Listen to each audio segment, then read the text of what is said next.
It's the Riot Podcast. Welcome to the Monday, August 14th edition of the show. Isaiah, was your weekend all fun and games? It was epic. Epic? It was a pretty fun weekend. I had a good weekend overall. Nothing too crazy, but it was a fun time. I'm glad to hear that. I had a good weekend, too. I went road tripping for a birthday party. I went back to my home state of Maryland. Of course, born in Canada, but grew up in Maryland. And so I thought it was only right if I'm going on a road trip back to Maryland, I needed to bring you a snack to try on the show that sums up the state of Maryland. That's like something they would be known for. Yeah. When you think of Maryland, what comes to mind? It's by the water, right? It is. I think about that. It's pretty much all I've got for you. It's up by the water. Maryland, I think its top food that is known for is crabs. Does that sound right? Yeah, I would say like seafood. Yeah. Makes sense. Maryland is huge on crabs. Not so much lobster or shrimp or anything like that, but crabs are big there because of the Chesapeake Bay. It's like we're Ocean City. That's a place, right? Yep. Mm-hmm. I got Maryland down. Yeah, you figured it out. And Maryland, the thing about crabs too, Maryland is a weirdly shaped state where like some of it's by the ocean, but some of it's way over towards like almost to Ohio. Like you don't have to drive through much. There's not much in between Maryland and Ohio, and so that said, it's very different from place to place. However, the one constant throughout the state is crabs. But I couldn't bring you crabs. That wouldn't be really viable. I'd like to try it. Also, be pretty expensive. And so what I did is the next best thing, which is I got crab chips, which are a Maryland specialty, and they're not just any crab chips either. These are Utz crab chips. Oh, I know Utz. Yeah, you know Utz. Utz is huge in Maryland as well, even though I believe it's made in Pennsylvania. I've been to the factory, but the crab chip, Utz is probably the biggest chip brand in Maryland. No, it's not. Bigger than like Lay's? I mean, it's close. Got it. I think a lot of people prefer Utz over Lay's in Maryland. So here we go. Take a whiff and take a handful of those. Kind of smell like barbecue off the rip. I don't think they're going to taste like barbecue. They're much more. It's much more similar to like Old Bay seasoning, which is Maryland's other staple. Chew it right into the mic. Let the people hear you. Let the people hear the crunch. Interesting. Does that have you yearning to visit the old line state? That's what they call it. It doesn't have me sprinting there, but take your time. Is this what crabs taste like? It's what the seasoning you would typically find on crabs is. You want one? Yeah. I love these things. It's a salty flavor. It reminds me, it is salty. Real salty. It's similar. I believe they really were going for an Old Bay seasoning chip. They just can't say because they don't have an official partnership, which is, I guess, unfortunate. But that's pretty much what it is. They call it, I think on there it says Chesapeake Bay seasoning. Yeah, Chesapeake Bay crab seasoning. This is such a unique flavor. Yeah, I can't even explain it. It's not barbecue at all, is it? I can't explain it at all. Oddly enough, I think there's a little, what gives it that signature flavor, I would say two things, paprika and celery salt, I think is what you're getting. Yeah. It's crazy. Tastes good. They remind me of home. I like it, but goodness gracious, is that an odd chip? Yeah. Like one of the weirder ones I've ever tasted. It's good though, but it's just so hard to explain because the flavor is so unique. That's right. It's a Maryland specialty. We can see what they say. These chips have been a staple in the Utz potato chip family for years. We take our famously fresh, crispy potato chips and season them with delicious Chesapeake Bay crab seasoning. You may not be able to enjoy the luxury of crabs by the bay every day, but with Utz, you can savor that legendary Chesapeake Bay crab flavoring anytime on the perfect chip. So grab a bag and enjoy. Do you like crab? I like crab. Yeah, I like crab. You know what I really love in Maryland? This is something, it wouldn't be fresh, but another thing Maryland is known for is the crab cake. But not just any crab cake. They call it the jumbo lump crab cake. The jumbo lump? Yeah. So that was one of the other things we could have kind of, I mean, again, much more expensive, wouldn't have has traveled as well. So crab chips it is. Yeah, they were good. Thank you for bringing them to me. Yeah. I'm glad I get to try them. I want to try crab at some point. I know in Maryland they have like the blue crab or whatever. Uh-huh. Get a bunch of those. So maybe the next time we go, bring us back a crab. Maybe we should just go to Maryland together. That's really, because you want crab, you want it fresh, you know? Yeah, I don't want it to like, I guess that makes sense. Yeah. You want to watch it like be boiled probably. I want to watch them catch it. Yeah. You ever caught a crab? No, I've seen crabs. Not big enough to eat, but I've seen them. Do people go like crab Oh yeah, catching, fishing? Yeah, they do. In Maryland? Yeah, you need like little crates for them. Yeah, people do that. Do you think that's like do normal everyday people do that, or just the people that actually? Yeah, I mean, it's pretty. I mean, it's not like every person in Maryland, but it's a common thing. I wouldn't say it's as common as fishing, but it's still an activity that people would take part in. Yeah, catching crabs. Yeah, that's on the list of things that I'd like to try: crab and lobster. Oh yeah, I like seafood. I think you'd like those both a lot. I like seafood, but I just haven't gotten around to them because they're always so expensive. Yeah. Every time, like every time I look at it, I'm like, I could try it, but it's like $30. Might be less if you caught it yourself. Do it the old-fashioned way. Yeah, that's right. That's right. All right. Well, we got a good show for you today. Nikki's in it. Nikki is a part of the podcast today. You can find out not just about, you just found out about Maryland. You can find out about Florida with Nikki. Little all around the world. And by coincidence, nude beaches.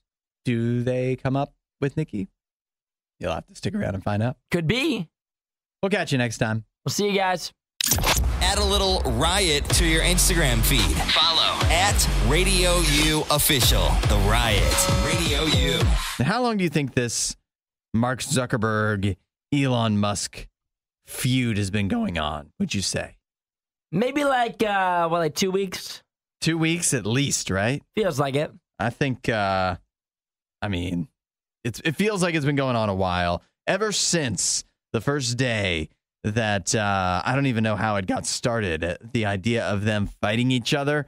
They've just been engaged in the most pathetic trash talk and dancing around the idea of maybe eventually Elon Musk and Mark Zuckerberg fighting each other in some kind of cage match. But now it seems like the fun might be over. Mark Zuckerberg threaded out. He tweeted out a thread on Threads yesterday that said, "It's time to move on from the Elon Musk fight idea." He says, "We can all agree Elon isn't serious." And this is in response to previously, if you want to go back in time, go back through the conversation that's been had. It goes back to Elon Musk offering Mark Zuckerberg the opportunity to do a practice round in his backyard. And now Elon Musk has moved on since Mark Zuckerberg says it's not happening. Elon Musk is calling him a chicken. Perfect. Like I said. That's how you do it. You like back out and then you call the other person a chicken. Yeah. He also, Elon Musk also, in a way to avoid the fight, said that he needed to have some kind of surgery done before an actual fight could take place. So they're dancing around the idea. Now, there is screenshots that have been tweeted out or threaded out or X'd out or whatever you want to call it between the two. So they're actually talking. This was actually like serious enough that they texted about it. Well, they offered they got a date with the UFC president Dana White, and he wanted to make it a legit thing. But then it seems as if it's fallen through the cracks. You think this is ever actually going to happen? Or is Mark right? Is it time to move on? Well, I think that Elon just knows that he's going to get crushed. Uh-huh. And so he's said, oh, I need surgery, I need this, I need that. Where Mark Zuckerberg seems like he's, at least in this moment, he seems as if he's taking it more seriously. Yeah. But he still sounds goofy. He said, if Elon ever gets serious about a real date and official event, he knows how to reach me. Otherwise, it's time for me to move on. I'm going to focus on competing with people who take the sports seriously. Yeah, I'm like, Mark Zuckerberg, since when is he competing? Yeah. Like, he acts as if he's been fighting his whole life. Like, whether he's been training on the side or whatever, like, it's not like he's ever broadcast a fight. Yeah, what a goober. Like, who is he going to train with, or who's he going to compete with? Yeah. That's taking this sport so seriously. Yeah. So I don't know why he's taking this high podium stance as if he's just this killer fighter. I'll tell you why we're just going to keep hearing about this, because even though it's probably never going to happen, because I think both guys it's better for them for it to be a topic of conversation and to never happen than if it ever were to happen. It's good for them to have people keep talking to them about this, because it's not flatly negative like everything else that's usually said about them. Oh, 100%. In their minds, they feel cool right now. Yeah, he feels great. Like, Elon Musk is 52 years old, and Mark Zuckerberg's like 38. Yeah. Like, obviously, he's not going to fight you. Yeah. Makes no sense. Like, that's not a fair fight, I don't think, in any shape or form. Even though Elon is bigger, I don't think he stands a chance. And I'm glad we're in agreement on that. That we don't have to fight about who would win, but we'll also never be able to truly find out, because it's never going to happen. Find more Riot content online. Riot.radiou.com. Some troubling information about what's going on TikTok right now.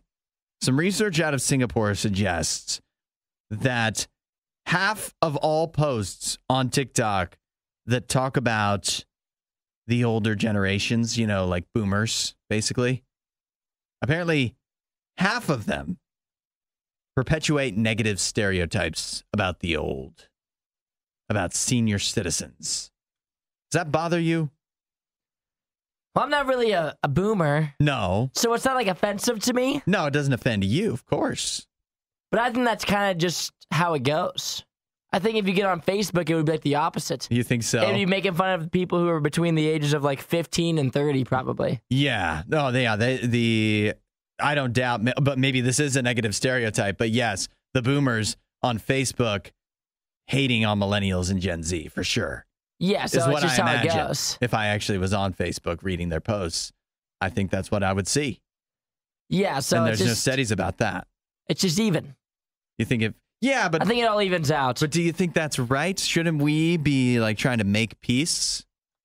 Shouldn't we be? I don't think any of it's like actual hate. They're just funny videos, probably. Yeah, probably. But what if I guess, you'd expect them as the older generation to be, the ones that would be making peace. With us? Yeah, that they would be the ones that setting like a good example and being like, hey, go ahead and make fun of us. What do we care? We're old. We have money. We bought cars and lived life and had children and, did all these things. And so make fun of us if you want. But, what do we got to be mad about? But instead, you're right. There does feel like there's a little bit of a war, you could say. I don't know in what life that you're living that you feel like there's a war between people. There's a war? Yeah. There's a war now between the people who are 20. Like, is anybody having issues with their grandfather? Is that what you're saying? That people have bad relationships with older people that are younger? No, but you ever go to the grocery store and there's some old guy like shaking his fist at you? Like, I've never walked in where I've been threatened by an old man. Can we open up some more checkouts? He'd say. And that's on me? This just happened to me.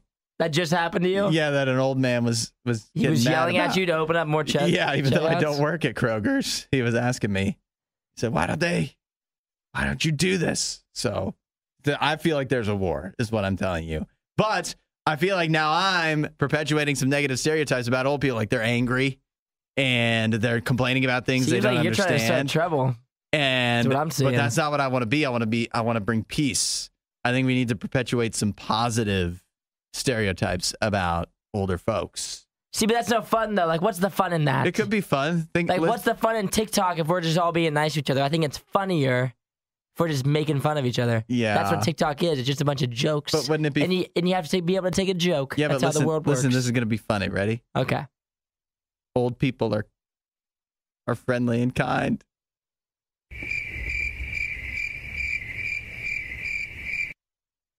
I think we need more of those videos in our lives. See, I think it's better when it's just the funny ones. Everybody needs to take a joke. That was a joke. It's a weak joke. We're not sure who behaves worse, the Riot or their dogs. I don't even know how to behave like a real human being. The Riot, Radio U. This is something, just a debate that's funny to imagine. In Spain, nudists are getting upset. And why do you think nudists would get upset? Are we not allowing them to be nude? That's what you would think, right? That's probably what your mind would first go to. There's not enough places where I can practice nudity.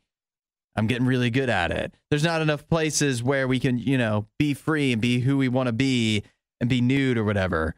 But no, that's not the case at all. In Spain, some nudists, the Naturist Nudist Federation of Catalonia, has sent a letter to Catalonia officials asking them to address the discrimination they are facing on the beaches there, where they think that on some beaches, clothes need to be banned. Oh, so everybody's nude. Yeah. Got it. Apparently there's clothed people coming to the nude beaches and ruining the nude beach experience for the nudists. And so I didn't realize this. I thought being a nudist, to me, I kind of thought that was about you being naked and free and whatever. No, they want everybody to be naked. Yeah, apparently it's also about everybody else around you being naked and nude as well. And so they feel that they are being discriminated against, these nudists in Catalonia. They feel that they're being discriminated against because people are coming to their beaches wearing clothes, and they don't like that. I could see how that could be an issue. Okay. I feel like if Tell me more. I feel like if I was nude on a beach and somebody showed up with clothes, yeah, I'd be like, what am I, some sort of wild animal here? You're just judging me or what? Yeah. So I could see their point of view, I guess, vaguely. But also, I'm not going to be like, you have to be naked. That seems illegal. That does sound like you shouldn't be allowed to do that. That seems like I should be arrested, actually, if I think about it. If there was signs, like that sounds like what they want here. They want signage for nude beaches that would say, you're coming this way, better take your clothes off. Highly recommended be naked. Yeah, you must be naked past this point. No pants, no shirt, no shoes, service. Can you imagine coming to that beach and being like, do I really have to? Is this a real rule? Yeah. Is someone going to arrest me? What's the punishment? What is the crime, officer? A fine? Yeah. Are you going to take me away? It's a crime to be wearing pants right now. Yeah, are you going to take me away? Excuse me, sir, I'm going to have to ask you to leave. You're wearing pants. And that's a problem here. I just don't understand it, because to me, again, I just always picture, and maybe this is just a stereotype that I need to move on from, but I picture being a nudist, being a naturist, that it's about freedom. It's about, you can do whatever you want. You can wear clothes. You can not wear clothes. You just do whatever you want. And so the people that are wearing clothes in that area, they're just free. They're free to do what they want to do. No, you're clearly wrong. Yeah. Obviously they don't feel that way at all. It's about everybody being naked. Yeah. Collectively. Pretty obvious. Yeah. And your clothes are ruining that. Making everybody real uncomfortable with all your clothes. Everybody would be way more comfortable if everyone was just naked, I guess. I don't know. Yeah, that's not for me. Find more Riot content online. Riot.radiou.com. It is The Riot on Radio U. 8772 Radio U. And talk to us in the free Radio U app, too. We've got a special guest talking to us right now. Nikki is on the show all the way from Florida. Good morning, Nikki. Good morning, Hudson. Good morning, Isaiah. Good morning. Good morning. Nikki, how long has it been now since you've been in Florida? 2 months, 2.5 months, I think. Yeah, we really should be keeping track of that. One of us. Since you're 2 long months, you miss me. Yeah. Since you've been in Florida, we've got to know about the Florida experience. And one of the top Florida experience things that we haven't asked you about is all the wild animals.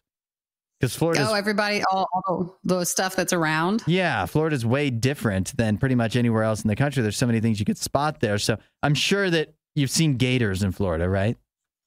Yes, a lot of alligators. They literally are just walking around. That's crazy. What about those big snakes, the pythons? You seen any of those?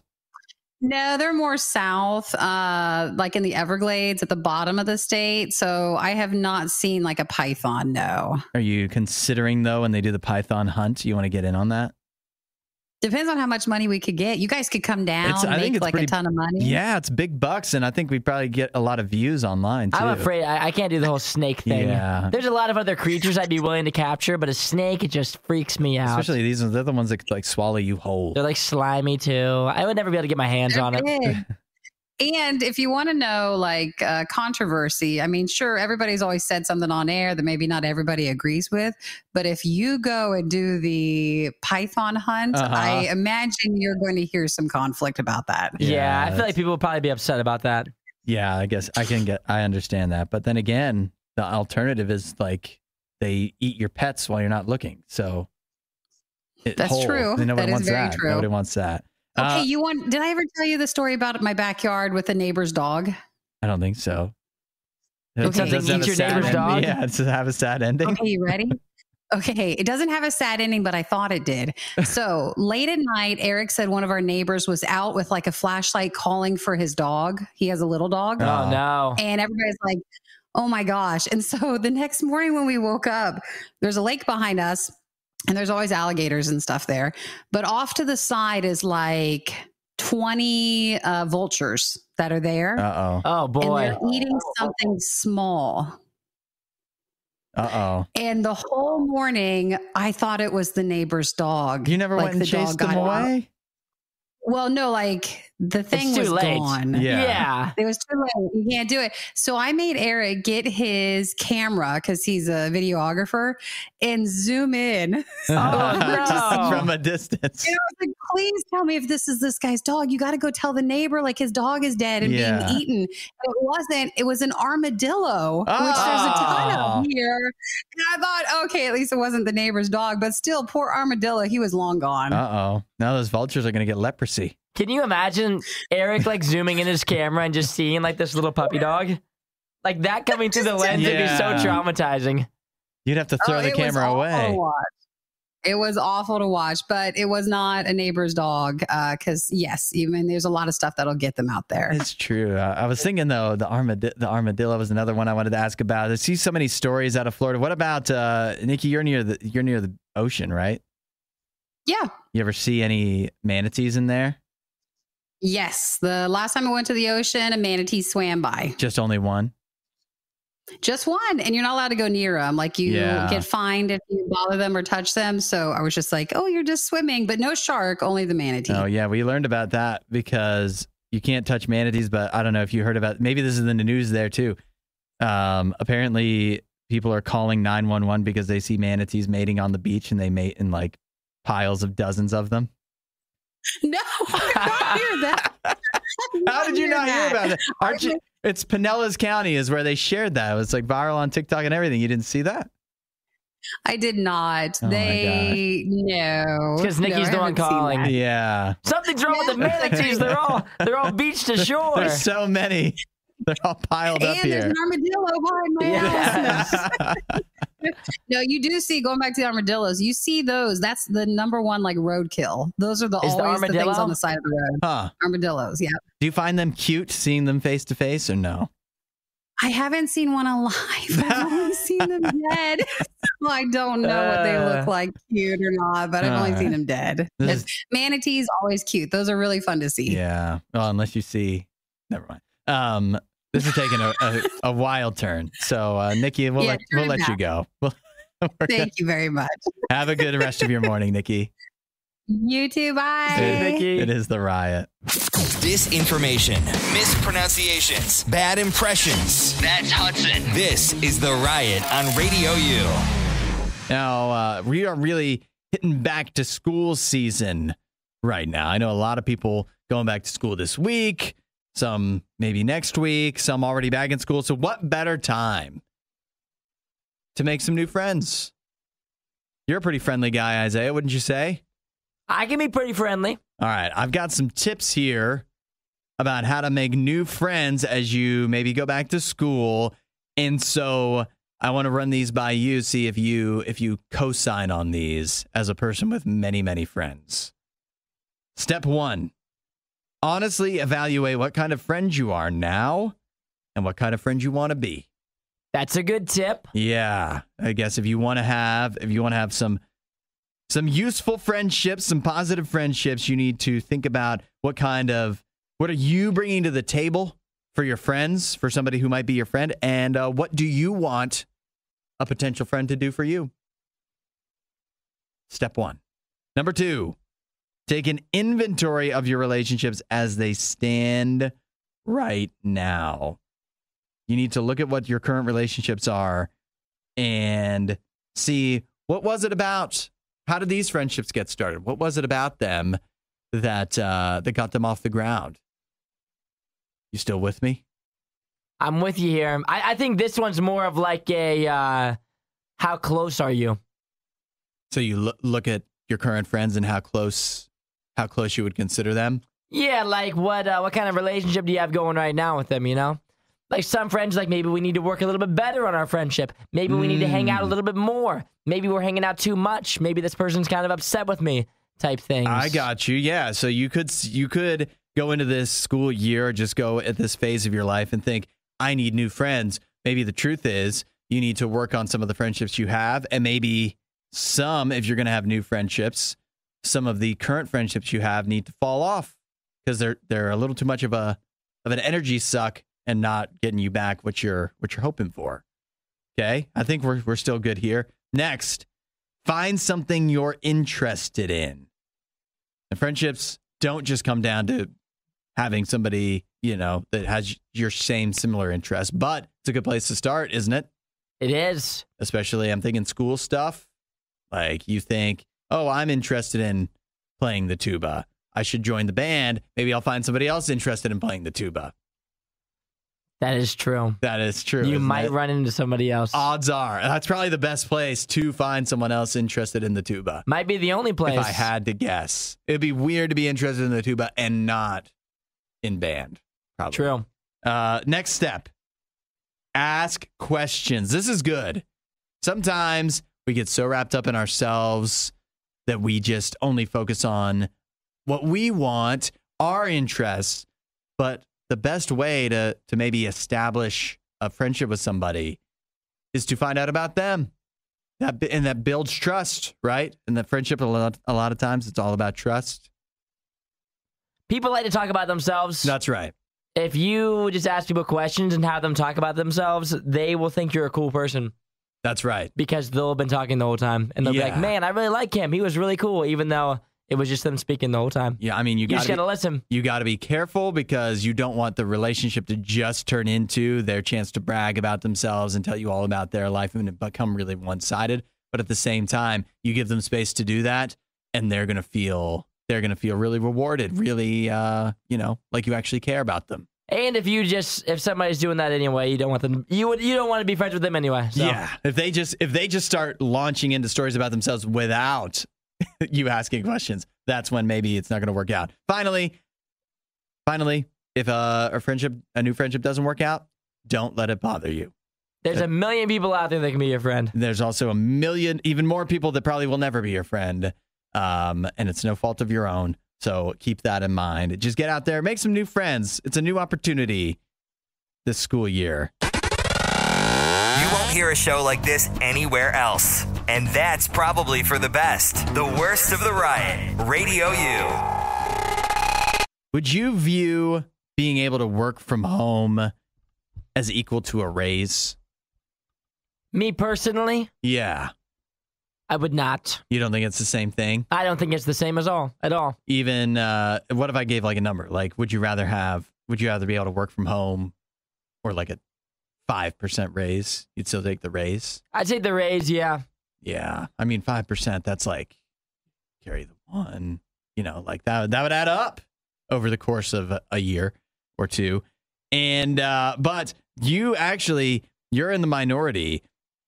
A majority of workers view the option to work from home, the flexibility, as equal to they added it up as an 8% raise. An 8% raise. Yeah, where if you gave workers the option, that's where it starts to even out of raise or work from home. It's tough to say, but you go below 8%, and people are saying, "Yeah, I think I'd actually take the work from home option these days." I guess for some people, money isn't everything. I think it also depends how much you make. Yeah, 8% on a small salary isn't that much, but if you're making like six figures and then it's an 8% raise, that starts to add up pretty quick. I think here's what I've realized about the work from home thing, right? Obviously, it's a big benefit. You save time because you don't have to go back and forth to the office. Maybe you feel a little less pressure at work, a little less stress because you're doing it in an environment you're more comfortable in at home. And quite frankly, maybe you're just doing a little less work. And those are all benefits. But think about this benefit from the work from home perspective that I think is often left out. And that is the freedom that comes with it. If you can work from home, in some instances, in many instances, you can kind of set your own hours. It gives you, even though you're not your own boss, it gives you more of the opportunity to be your own boss. And people love that. And part of the problem with work is, it's not that I hate working. I don't mind the job. It's when you have to schedule your entire life around work, right? You do. But if you work from home, all of a sudden, you're kind of scheduling work around your life. It gives you more freedom to sleep in one day, to go run errands at this time, to do a doctor's appointment at this time, to do all these different things. It gives you a lot of freedom. I don't think that's calculated in a lot of the time. But I think at the same time, that same freedom can get really annoying. Because you're going to end up, the thing about working the 9 to 5 or the 8 to 5 or whatever your typical hours are in office is at 5 o'clock, you will be doing no more work. Yeah, that is nice. There's times when I know friends of mine, because you talk about people doing less work at home, there's times I know the friends of mine who have taken it real easy on a Monday or taken it real easy on a Tuesday or Wednesday, and then all of a sudden, Sunday night rolls around or Saturday night rolls around, and they're like, I have so much work to do that I didn't do this week that I have to work today. Which that's the worst part. Is when you push stuff off, when you work from home, and then all of a sudden on Sunday night, you have to do work, and that's the worst part. Yeah, and some people benefit a lot from routine too. So maybe the grass isn't always greener if you're wishing for work from home. There's a lot of reasons why it might not be all it's cracked up to be. But then again, I mean, at the end of the day, you're still at home. And isn't that what we want? I would rather have a raise every time. But I don't think it's an either or, though. I don't think it's an either or. If your boss says, I'm not going to give you a raise, you get to work from home, I would say that it makes no sense if I deserve a raise. If I'm doing the same work from home that I'm doing in the office, why wouldn't I get the raise? Well, I think it'd be good to have the option. But I also think, wouldn't it be, and I mean, don't think I'm the first to bring this up, wouldn't it be cheaper? If the choice is raise or work from home, it'd be cheaper for the employer to just be like, yeah, work from home. Save us money. Yeah, but if you can work from home, why can't you work from home anyway? And for us, it might come down to money. For the employer, it always comes down to the almighty dollar. They want to have you in the office making as little money as possible. That's right. The only thing Isaiah loves more than the riot is himself. Someone who probably still lives with his mother and hates himself. You're listening to The Riot on RadioU. You seen this trend going around the last few days? You heard of girl math? I've heard of a lot of girl things. Yeah, it's a girl summer is what it is. This summer, we've already had, what have we had? We had lazy girl jobs, girl dinner, and now girl math added to the list. You know how to do girl math? I mean, I'm not a girl, so therefore, it's not even math for me. Yeah, but no, I think it's called girl math. I think I identify with a lot of this.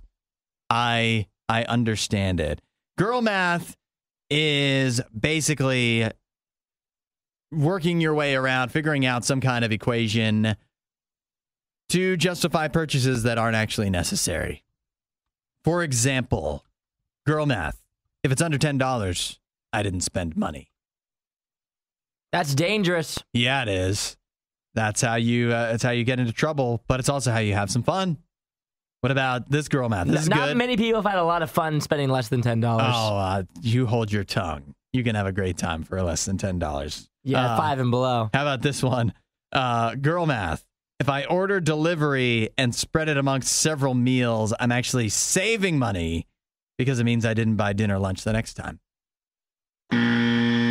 Wrong. That's not true. You get a Domino's pizza and you turn that into 2 meals or 1.5 meals even. All of a sudden you're saving money because you didn't have to buy some kind of grocery for that other meal that you This is terrible financial advice. Girl math. This isn't even math. Waiting until the next day to buy something I really want whenever I feel like I've spent too much in a day because spending resets at midnight. That's not even an equation. That's just it's yet again. You felt so bad about how much money that you spent today that you were like, well, if I just buy this tomorrow, it all just resets. Spending resets. Yeah. Then it equals out your average for how much you're spending per day. I guess that's some girl math. How about this one? Girl math. I returned something for $90, then bought something for $100.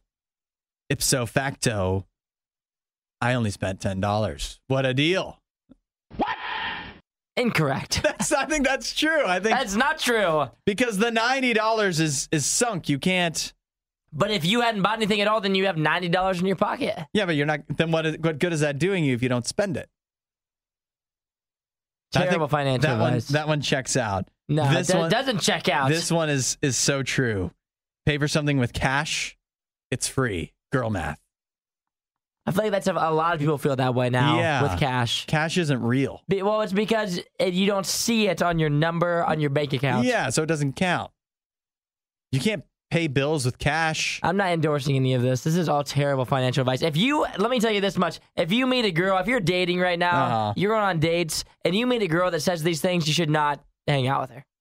Girl math can make you justify just about any Sounds purchase. like she's going to sink you. That's what it sounds like she's going to do with this kind of idea. I think you need a little girl math in your life. Me? Yeah, live a little. No. Have some fun. I feel like I have more fun than the average human being. And I don't agree with any of this. You eat like the same lunch every day. You just girl math one dinner all of a sudden. Think about how much fun you're having. I would rather spend money on fun, like events and experiences, than I would like eating out every day. So I justify not eating out for lunch so that on Saturdays I can do whatever the heck I want. Well, then how fun can you make a Tuesday? Now not that much fun. That's girl Saturdays math. You can make it fun. I think you have to have a little fun on a Tuesday. No, that's you don't. Where girl math comes in. During weekdays, you can't make a Monday a good day. You girl math a Domino's on Tuesday, and all of a sudden it's a better Tuesday. And then you're still going to do the same thing on Saturday. You just sunk more money into a Tuesday that was never going to be fun in the first place. Jeez, you're a stick in the mud. You won't hear a show like this anywhere else. And that's probably for the best. The Worst of the Riot. Radio U. Can you imagine going back to school like after Labor Day? That's far away. Wouldn't that be nice to still have like 2-3 weeks of summer left? Yeah, what's today? August 14th? Yeah.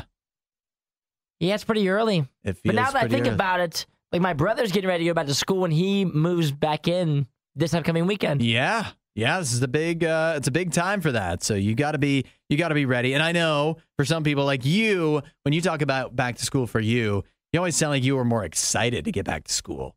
I loved school. Yeah. I was a big fan of school. You think you would have learned more. I know. Being so excited Clearly, about I wasn't focused on the school part. I don't know. Yeah, I don't think it was about school at all. But for a lot of people, I think going back to school, especially when you're like, it's a new school or whatever, it's a big time of feeling scared, of nervous, of like, am I going to fit in? People going to like me here? Am I going to do well? There's all kinds of stuff that can come every school year, but particularly if there's a bunch of change involved. And I know what people always say, right? People say you got to fake it till you make it. You want to like have friends, fit in, be cool, whatever. They say fake it till you make it. Just act confident. And then people will think you're confident. And then that's what makes you, stand out. But I'm not so sure about that. I don't think you have to fake it. I think that a lot of confidence can come from Jesus. And the reason I say that is because The opposite of confidence is being afraid, is being fearful, being too nervous. You're too caught up in your own emotions to be able to just act decisively. But Jesus is really anti-fear. Jesus' whole thing is, I don't want you to be afraid. I want you to know that you always have me on your side. I'm taking care of you. What's the worst that can happen? Jesus can do that for you. So just by simply acknowledging some fear, some nervousness that you might have, talking to Jesus about that and letting him help with you, he'll walk with you every single day. He'll take care of you every single day. And a lot of that fear is going to start to melt away. And so you don't have to fake it. You want to know more? Go to RadioU.com/free gift. Give Jesus a few moments of your life and see what happens. We're not sure who behaves worse, the Riot or their dogs. I don't even know how to behave like a real human being. The Riot, Radio U. Got a Florida man here who is making headlines not for the crime he committed, but for his devastating self-analysis after the fact. We got a 53-year-old guy here from Florida. He decided that he needed to go ahead and steal a bike pump, lock, and inner tube from a Walmart in Largo, Florida recently. Now, he tried to stash it under his shirt. Rookie mistake. They're going to spot that every time. Why, way obvious. Yeah. If you're going to steal, that's not the way to do it. Put it in your pants, I always say. And so he was caught. And once the store security nabbed him, once they alerted the actual authorities who were able to come arrest him, this isn't the first time he's been caught for shoplifting. He says, and I quote, "I'm not good at shoplifting." Well, you know, the first step in making progress is admitting what you've done. That's right. And so he admitted that he's a terrible shoplifter. He's making progress. So now he can grow. At shoplifting? No, I'm thinking maybe to quit. Oh, okay. Maybe to stop. Sometimes if you just realize that you're not cut out for something, that's enough to let you leave it behind. Maybe before he thought, like, maybe this could be an alleyway for me, you know? Maybe I could be a shoplifter. Yeah. Like many of us in the beginning of our lives, maybe we thought that we could have a career in something that we just weren't cut out for. And you realize it's a dead end. It's just not for you. You don't have what it takes. And this 53-year-old man now realizing he doesn't have what it takes to be a shoplifter. He's just not good at it. He was arrested earlier, about a month ago, for stealing approximately $20 worth of multiple drinks and sandwiches from a Walmart. And also got caught that time. And that wasn't enough. You couldn't get away with some drinks and sandwiches? See, that's what I'm wondering. And then you went for a bike pump. That's what I'm wondering. If you're going to steal anyways, you steal like $20 worth of stuff and think they won't even notice? Or do you go big and try to steal a lot because it's like, if I'm going to get caught, it better be caught trying to get something good? I feel like, but if isn't like the higher amount that you steal, doesn't that determine how much trouble you get in? I think that's part of it. I'm pretty sure if you steal like barely anything, it's not as big of a deal versus if you steal like $1,000 worth, I think it's going to be a little bit more than a slap on the wrist. You would think so, but in this case, he stole $35 worth of merchandise and he's been slapped with a felony and he's being held on $2,000 bond. Well, that's because he just did a back-to-back. Yeah. A back-to-back. That's right. Within a month's period, you get caught twice. It's not a good look for Daniel. And I can tell just based off of his mugshot, too, we've got it here. He just looks suspicious. He looks a little slimy, I'm not going to lie. Everyone looks suspicious in their mugshot. But the way he's looking at me, doesn't it look like he's kind of looking at you?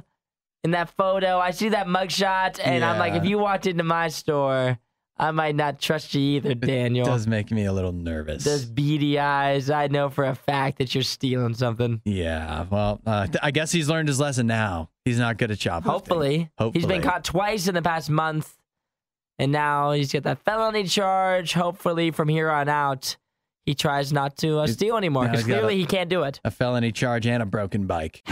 You just heard the worst of the worst. We'd give you the best of the best, but we'd have to find that. As soon as we do, you'll be the first to know.